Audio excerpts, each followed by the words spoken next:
Hello and welcome back.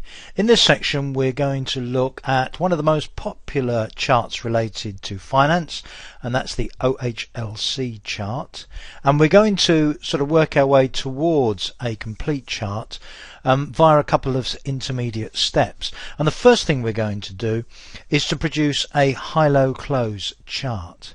Now in order to do that, what I'm going to do is I'm going to use adjusted high, adjusted low and adjusted close. I'm going to move them into the columns B to D here. I'm not going to show you these sort of moves again in this course because we will be doing quite a few of them. I'll be back when I've done that. So there we are. I've copied those three columns of data.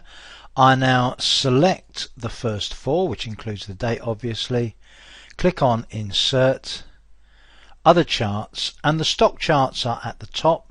The first one is the high-low close chart. Click that, and there we have our high-low close. Now if I make it a little bit bigger, it becomes a little bit easier to see what a high-low close is about.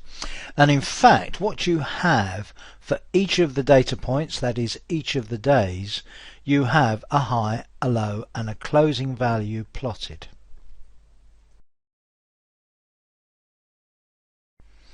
Now with so much data in this chart over such a long period, it's actually just about impossible to see what the high-low close chart is doing.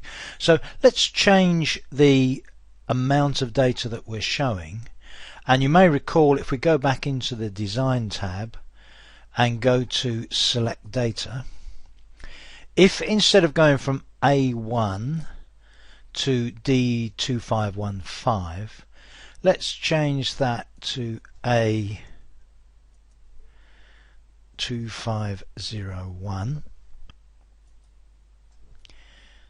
Let's just bring the chart back into view. And what we see now is the high-low close over the last 2 weeks, roughly about 15 days. And you can see exactly what that's doing. Note the gaps for the weekends, of course. Now that's really what a high-low close chart shows you. For each day it shows you the range at which the stock traded over the course of that day.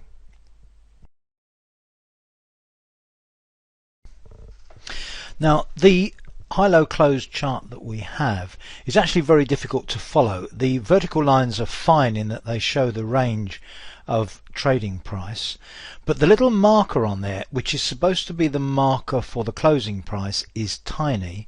And in fact if you look here you can just about see that little dot against series 3, which is the closing price. It's the third column of data, series 3. So that's not really helping us at all. Now we can overcome that quite straightforward way. We delete the legend.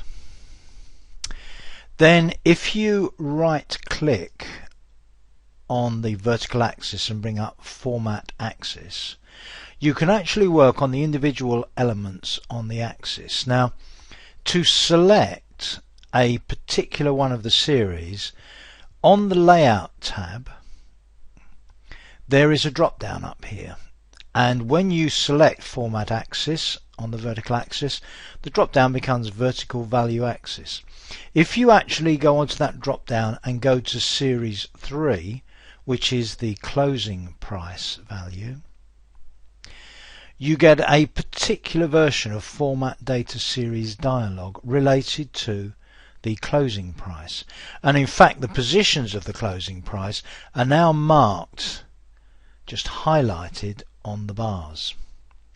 And if we want to make those markers a little bit easier to see, we can go to Marker Options. They're currently marked with a little dash at size 3. Now that dash is basically too small, so let's make it quite a bit bigger, say go up to 7. And then we can also say let's go to Marker Fill. It's currently set to automatic. Let's make it solid fill. We can keep that dark color. Now let's go to Marker Line Color. It's currently automatic. Let's make sure it's solid and black. And then Marker Line Style, We'll just make it a little bit thicker, I think, a little bit more noticeable. Click on close and then finally click elsewhere on the chart, and we've actually got now a much more readable HLC chart, and it's showing us the range on each day, and highlighted with the marker is the closing price on each day.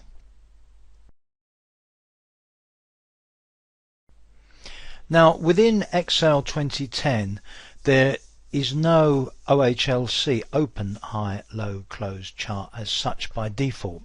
So we can actually make one, although there are some problems with making one, as we'll see. What I've done is I've now introduced an additional column here, which is adjusted open, which I've created from the open column in exactly the same way I adjusted the others. And I'm going to now add that adjusted open value to the existing chart. Now to do that, if I go back to the Design tab, go into Select Data, and instead of A2501 to do D2515, if I change that to E, I introduce the additional column. Now, just pull that back up so I can see the chart. Now, if I right click on the axis, Format Axis, and as before, on the Layout tab, select this time Series 4, which is the open values, the adjusted open values, and marker options. Currently there's no marker. I use a built-in marker, choose one of those. I'll choose this dash, I think. Make it a little bit bigger. Marker fill, we'll make it a solid fill in that color. And close, click away. And I now have an open marker as well as a close marker. Now the close marker actually shows it on the right hand side of the line, and that's the point at which we exit on the day. The broader one shows the open. Now the sensible and standard thing to do would be to put the little open marker on the left, but for some reason Excel 2010 doesn't offer that as a default marker. Now you can actually make a marker of your own. You could even adapt the close marker, and that way you could get something that's more like a conventional OHLC chart. But for the purpose of demonstrating how to add the open values, that's fine. We just can't do the marker with Excel as it stands. So that's our OHLC chart. Obviously we could format it with legend title, axis titles and so on. But now we're going to look at one of the other standard types of chart, which is the candlestick chart. Now to draw a candlestick chart in Excel you need the data in a particular sequence. The particular sequence you need is the dates on the left, and then you need open, high, low, close. I should point out that while I've been setting up the data for these various charts, I've chosen to use these columns on the left. You could, of course, provided they're in the right sequence, you could select the individual columns in situ over the rest of the spreadsheet. But I do find it easier to follow what's going on in each case if we keep all the columns together.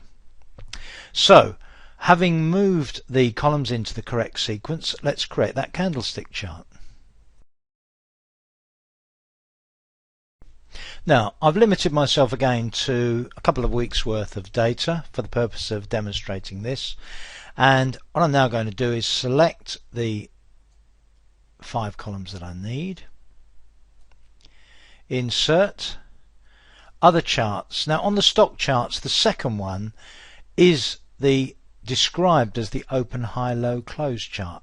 It's actually a candlestick chart, and if I click on that I get my candlestick chart, which I can then resize, and you can probably see now where the name candlestick comes from, because they look like candlesticks. Now for each day that's covered we have some markers that indicate what happened on that day. And the way that these markers work is that the white ones, by default these are created in monochrome by Excel, the white ones indicate an increasing price. So effectively, if you take this white candle here, the bottom was the opening price, the top was the closing price, and the little wicks now are basically the highs and lows that occurred during the day.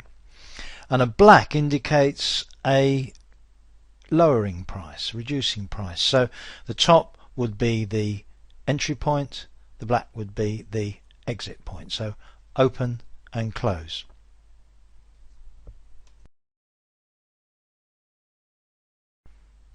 Now there are actually a number of options in terms of colouring.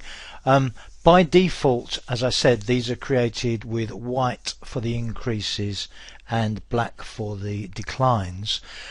Where you are going to use colour, the convention is to use green for the increases and red for the declines. If you look on the chart styles here, you can see a number of alternative colour schemes here. For instance, this one. This is showing a sort of slightly white colour for the increases and red for the declines.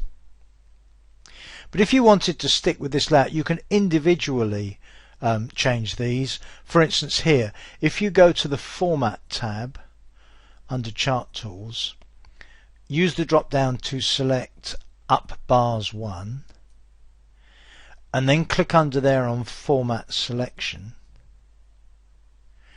You can say Fill Solid Fill and then choose a suitable green colour.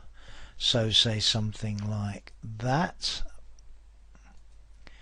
And then obviously you could do the same with the black bars showing the declines to show those in red.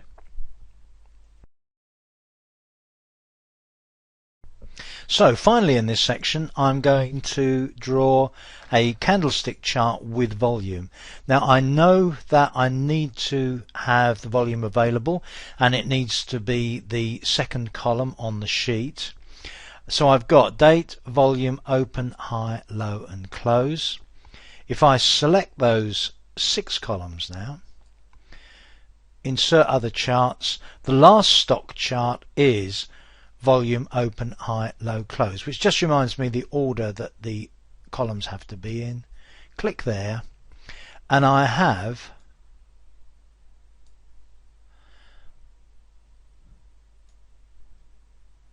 a candlestick chart with volume as well. So we can of course do the normal formatting to this. We have the problem that the bars for volume overlap the candlesticks. We know how to fix that. We can click on Format Axis, and for the maximum, which is automatically set to 9,000, I could make that fixed, 900,000, I could make that fixed at say 2 million. And that brings the, probably need to bring that one down a little bit more, but that's okay, you get the general idea. And then of course I can go to the chart layouts in the gallery, choose one perhaps with a title, and then I can put the volume on this axis, I can put closing price or price on this axis and give myself a chart title. So there we are, that's a candlestick chart with volume. You've now seen most of the charts that are particularly relevant to finance, to stock prices and so on. There's one more section now on stocks, and that is we're going to look at how to set up a live chart representing and showing live data. And we're going to cover that in the next section. I'll see you then.